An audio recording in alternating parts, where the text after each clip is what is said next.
All right, everyone, we're going to get started here, so feel free to settle in. Welcome to the session. I'd like to officially welcome everyone to day 2 of NRF Chapter 1. We're super excited to be here today and start today's interactive discussion. Today, we'll be discussing why leveraging store associates for virtual selling is more important than ever as a competitive advantage for retailers, not only in 2021, but in the future. Leading up to 2020, virtual selling was a growing trend, and it was skyrocketing in popularity last year due to the acceleration of what happened in the world related to the pandemic. And as we saw, especially in the back half of 2020, everything accelerated so fast across almost every single vertical. Now, one of the hardest hit areas of the pandemic that leveraged virtual selling were retailers that were operating stores where touching and seeing the product in person was a key part of the customer experience. And so today, what we're going to be doing is talking with experts from Pandora and Benbridge, a jewelry retailer across the United States, as well as experts from Salesfloor, which is a leading virtual selling platform used around the world. Now, without any further ado, I'd like to introduce our panel.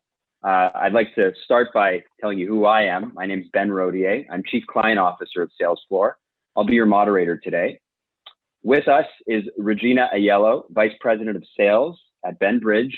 And Regina is responsible for the Pandora stores across the US. Benbridge happens to be the largest franchisee of Pandora stores in the world. And Regina is here today to tell us about her experience with virtual selling in the last few months. With us today is also Oscar Sachs, CEO of Salesfloor, who outside of his current role and in his previous life was responsible for e-commerce and store operations at retailers like Best Buy and Aldo Shoes. So welcome, guys, to the discussion.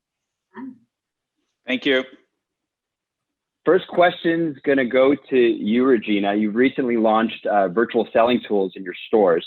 And we'd like you to tell us a little bit about how does it change the role of your store associates, and what does that do for their opportunity in the business and their level of engagement? Well, I think as a retailer, we can all agree that the majority of our teams always felt e-com was in competition with them. It really wasn't something they used. They tend to sell against it. And now we're able to use a platform that allows us to work in tandem with e-com. And we've been able to help it become a tool. Our teams across our stores are embracing it. We recently were able to reach out to customers now. We're able to respond to customers now in a way we never have been before. An example would be a sale that was made in one of our stores that we might not have made previously. They reached out to us via our website in a way with this new platform, and our associate was able to interact with them as if they were in the store, and we were able to make a $500 sale of a branded piece of merchandise that might not have happened. And previous to us launching with this new technology, that probably wouldn't have happened. Interesting. So, Oscar, we'll turn to you now because that use case is obviously backed by technology, by a solution. So can you tell us about how that technology works and how it bridges the gap between that divide between store and online? Sure. First, I want to point out that we always talk about it during the current environment and the pandemic, but this is really something that started 5 years ago. Virtual selling has been adopted by top retailers as early as 5 years ago as part of a transformation of the role of the store associate. And as Regina just said, they shouldn't be excluded from the fastest part of the business, which is the online customer and the online business. And so what we've seen with the pandemic is definitely an acceleration of that. And the technology behind it is really interesting. The first goal is how do you integrate real humans, real store associates, directly into the online and specifically the e-commerce experience. So instead of going to this, online catalog that's self-service, how do you try and replicate what you are doing with store associates in store.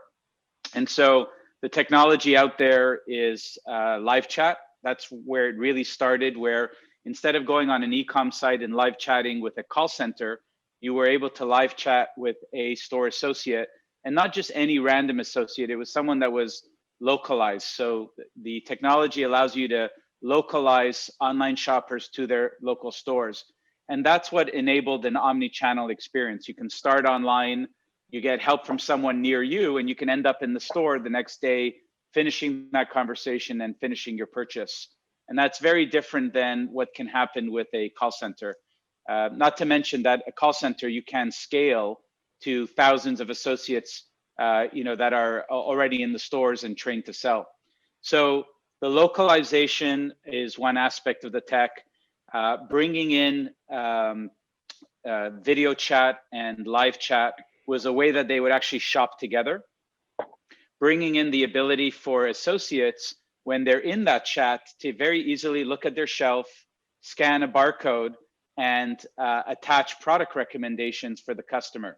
Or they can search the full online catalog so that they have access to endless aisle, and whether it's in their store or not, they can make recommendations to customers. And then another interesting part of the tech is sales tracking and attribution. So you can ask stores to virtually sell online, but they won't get credit for the sale. That fundamentally is a misalignment of incentives and behaviors. So it's very important that whatever activity the store is doing online, if that customer ends up purchasing online, you have to be able to track the sale at the store level and at the associate level, especially when there's incentives or commissions, or even just to be able to track productivity. You need sophisticated sales tracking and attribution to give credit to the stores. And that's, like Regina just said, that's what really makes them gravitate towards virtual selling. Is they don't see the web as a competitor anymore.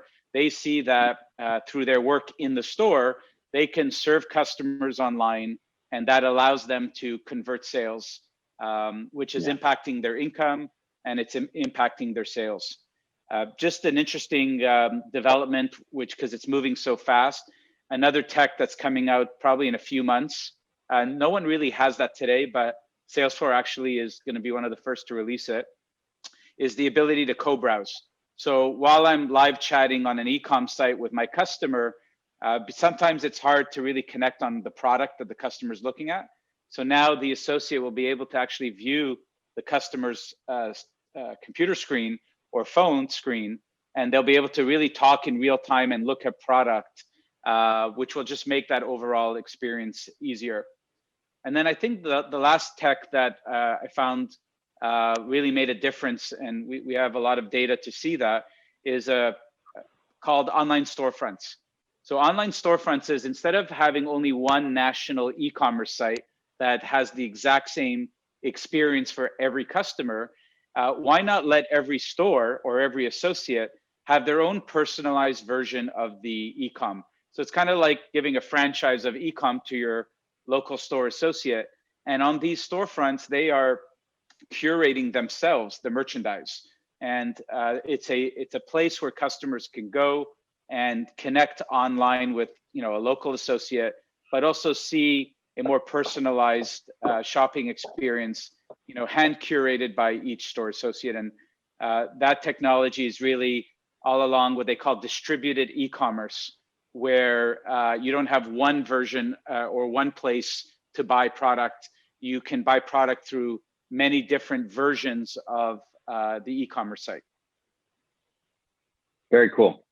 Very interesting how that technology plays into what exactly we heard when we launched at Ben Bridge and Pandora. I remember store associates from Regina's stores saying, I don't have to fight against my e-commerce anymore. This is actually a tool that I can use to convert.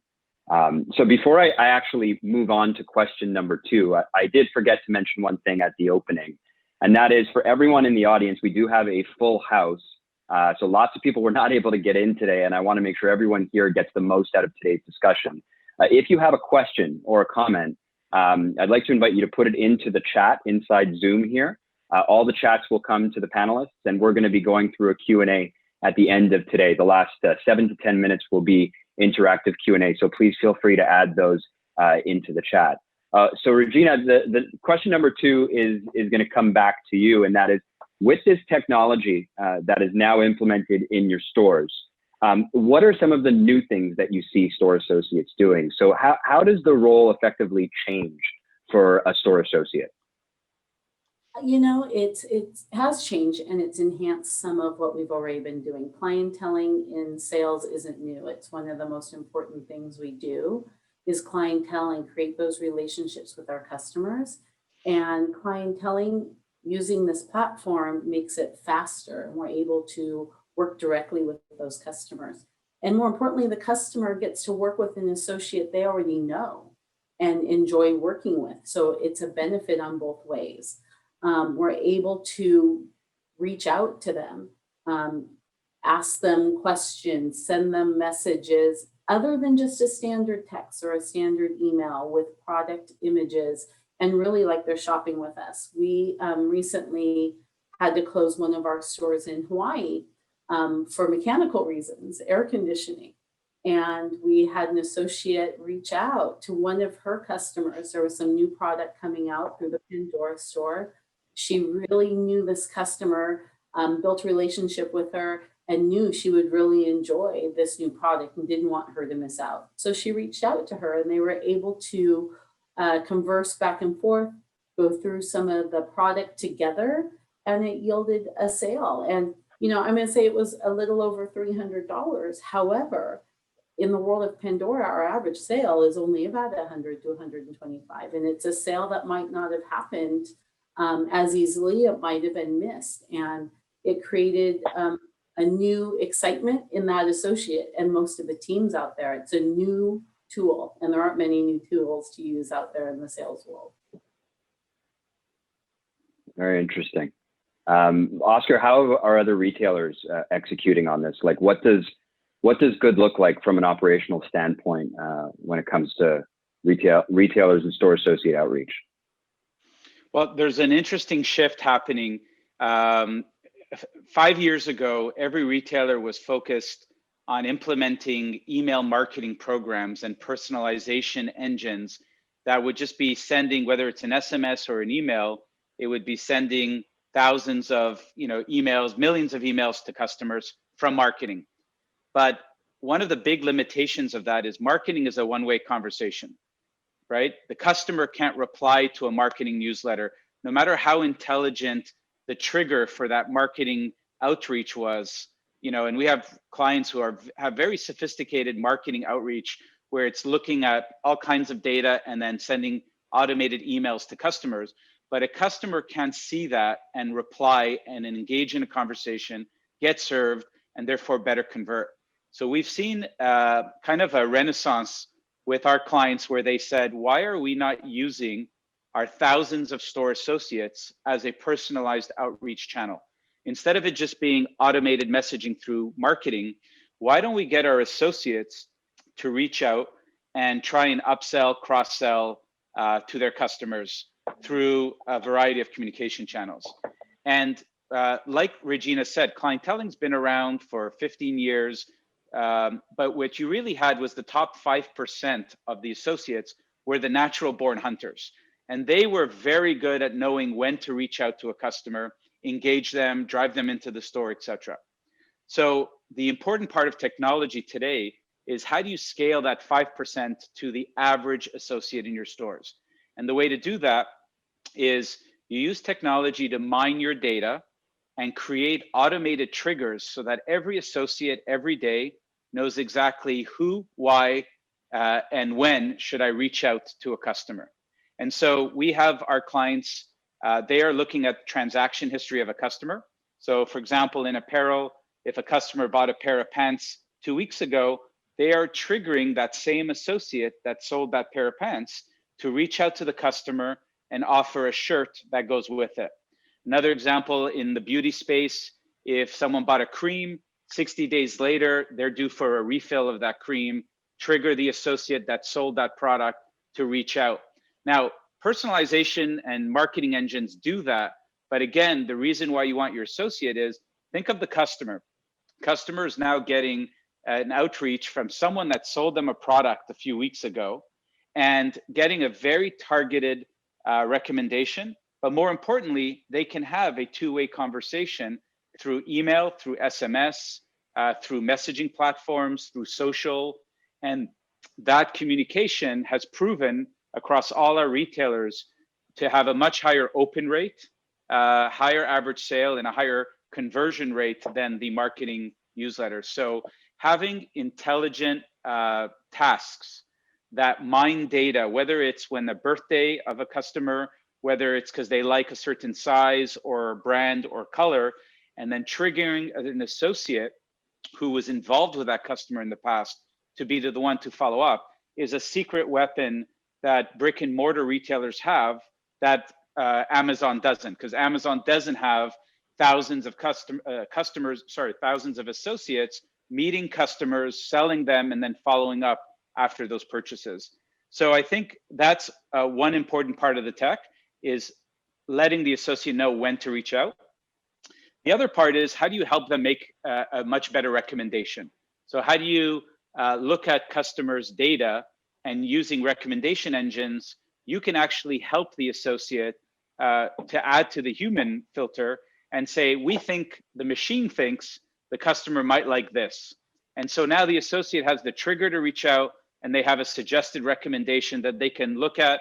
And whether it is looking at their shelves, looking at the recommendation from the machine, they can make a much better recommendation to their customer. So those are two very important new technologies that is helping the associates scale outreach to customers without doing a lot of work, without impacting the labor model, but with providing a much higher personalized and high converting channel for the retailer.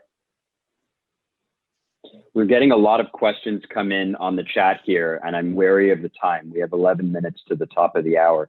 I'm going to sneak in Lon's question here about appointments, because it is on our next slide. Appointments are a big trend. We've been hearing a lot about it, not only in the virtual selling space, but eventing and events are also a big deal for stores now, especially when you consider the limitation of how you interact with that store, both in a pandemic and beyond. Regina, quickly, because we do want to leave time for Q&A, can you tell us about how appointments and events are being used in your stores now? Yeah, and it builds off of what Oscar was just talking about, the tasks. We all manage people, and getting them to follow up is really hard to do sometimes. And so, having a task come up to help them and motivate them is incredibly helpful. We had an associate follow up on a task not too long ago. And in doing so, he reached out to a customer he hadn't really talked to in a while. And it turned out this customer needed a gift for his wife. They created, going back and forth in conversation, set an appointment, created that appointment time. He came in, and we ended up making a rather large sale, well over $10,000. And that probably wouldn't have happened if that task hadn't just come up, because the manager wouldn't have said, hey, go reach out to this customer. I wouldn't have called the store and said, hey, reach out to this customer. But this platform prompted this associate to make that move. And that was really beneficial. Moving forward, we'll rely on him. That makes sense. Oscar, the trend must be continuing. I mean, I'm sure you're seeing it with the retailers we speak with, but can you speak to what eventing and event management looks like for stores in the future? Yeah, just to comment on appointments, I think appointments have been around for a long time, but it was mainly for the luxury or higher end market. I think that the key difference from the past is virtual appointments is a much larger use case than in-store appointments. I think getting customers to book an appointment, come in store, will always be a smaller part of the activity. But what changed recently is virtual appointments across our retailers is going through the roof.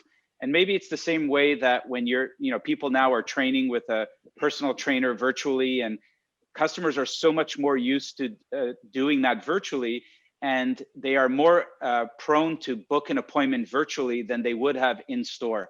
So virtual appointments has become a much bigger use case.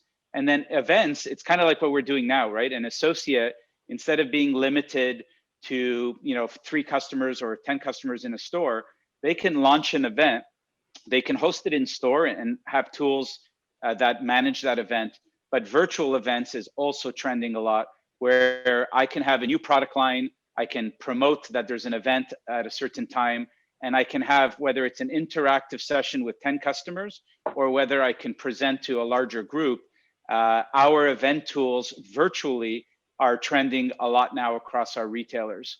And what's coming soon is something that's already been proven in China. So live streaming, where you can go on an e-commerce site and at any given time see all scheduled live streams from associates across the country, is something that's a big business in China already in e-com.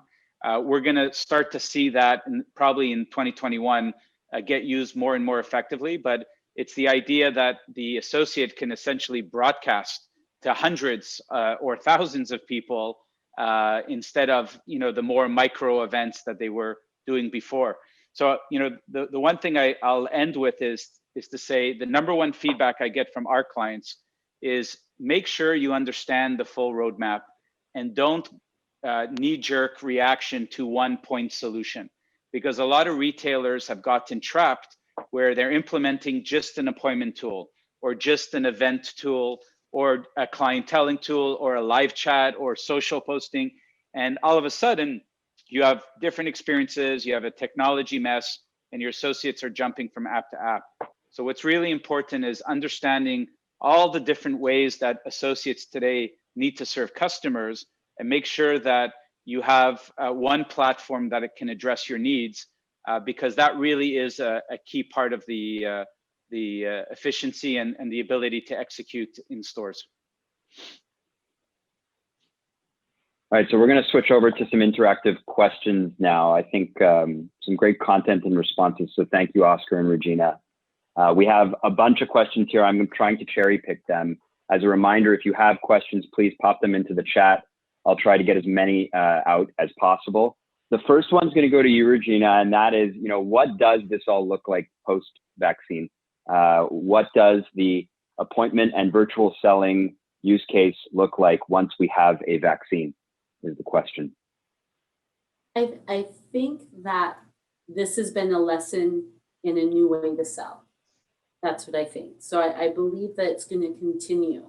Now more than ever, people are willing to shop in different ways, in person, virtual, online. I think this being able to do so with still your personal jeweler when you're with us or with that personal associate will continue as we move forward, vaccine or not. I think we'll see that people still want to shop this way. So you think that what we're kind of making happen in pandemic is something that won't go away after the vaccine is done? Absolutely won't go away. E-com didn't go away. It just kept building and building, and it made us feel, our sales associates feel like they were in competition with it. Now it's a tool for them. And that's what's creating so much fun. It's a new way to sell.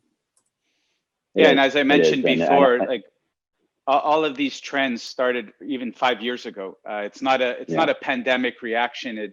It's more about the modernizing of the role of a store associate so that they are able to be omni-channel and they're able to serve customers wherever the customer is. I think it's the speed too, right? Like I think especially within sales floor, we've been talking about this for years, but the speed at which this has been picked up in the last 12 months is obviously very unprecedented. And it, to Regina's point, it forces the use case that it's just not going to go away.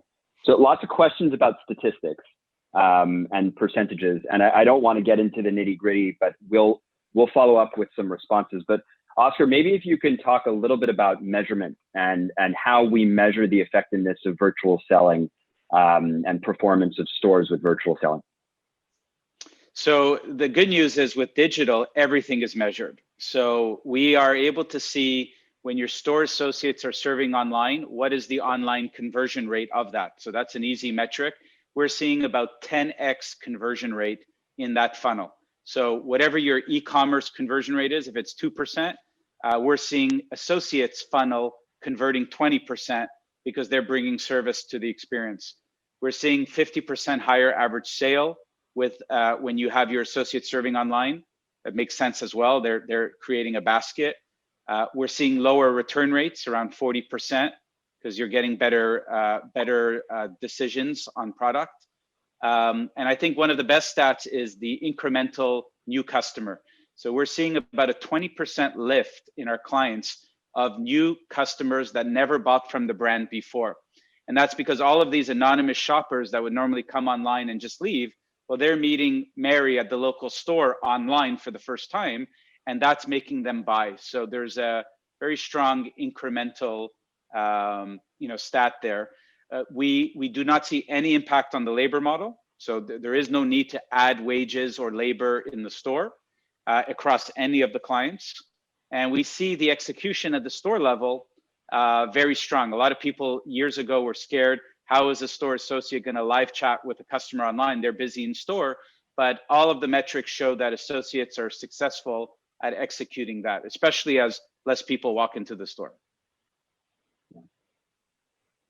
We have two questions about the change management aspect of virtual selling and how to get around that.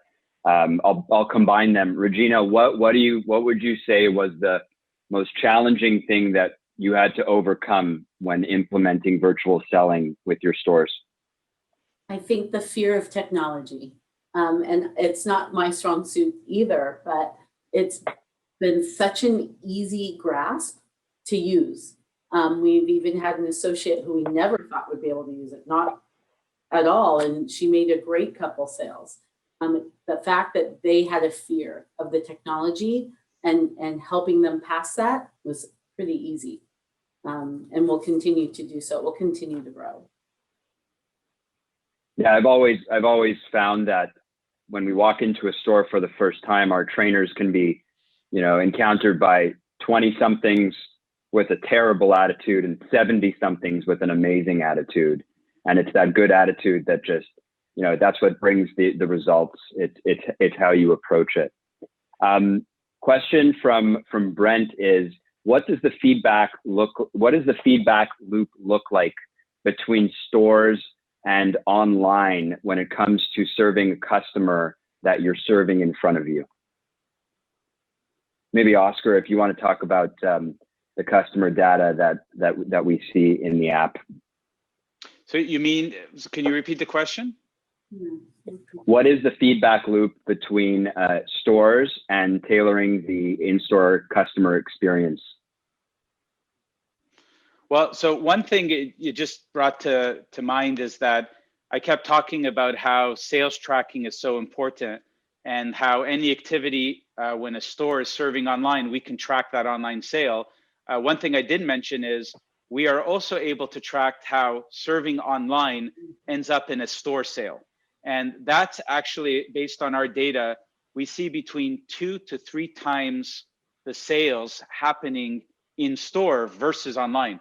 And as you all know, the majority of sales still happen in store. So an associate serving a customer online is actually a great traffic driver back into the stores. Put store closures for pandemic aside, but we are seeing that this is a critical traffic driver into the store. And we have the metrics that are able to show you this customer bought at the POS on Tuesday, and it's the result of a live chat with a store associate on Monday from the e-commerce site. And so we are able to see in-store impact.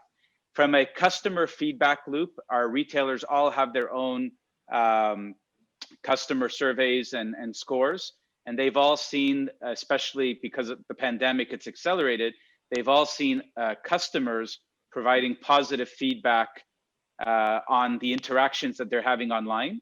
And in terms of response times for virtual selling, we've seen for live chat, which is the only thing that's live, 79% answer rate. They are available 100% of the time. So when customers go online, they see someone is available 100% of the time during store hours. And the stores are executing 79% of the time. They're answering that live chat. And the other 21, it just goes to a message and it says, you know what, everyone's busy in the store right now, leave us a message. And then we also have, besides live chat, there's messaging requests. So customers may not want to video chat or live chat. They just want to send a message to a real associate near them, get a good recommendation, maybe visit them after in store. And the response time from the stores on message request is 2 hours. So, you know, I'm at lunch, Right. I have a question, I can message my local store associate. 2 hours later, I have a great answer, recommendation. I can click on that, buy online, or I can book an appointment or tell my associate, great, I'm coming in after work. And when I walk into that store, this is the omni-channel piece, that associate has the product ready for me. We finished a conversation that we started online, and then I purchase in store, which again is something we track. So I hope that answered the question. Yeah, I think that's the feedback loop that Brent was talking about, but we do have to wrap it up. So big thank you to everyone for the questions. The information on the screen is how to get in touch with us. For everyone that had a functional or statistic question, please, sales@salesfloor.net is how to reach Salesfloor. You can call at 1-833, toll free 833-405-6355, or visit the website salesfloor.net. On behalf of all of us at Salesfloor and at Benbridge and Pandora, thank you, Regina. Thank you, Oscar. Enjoy NRF and have a great rest of your day. Bye, Bye, everyone. Thank you very much.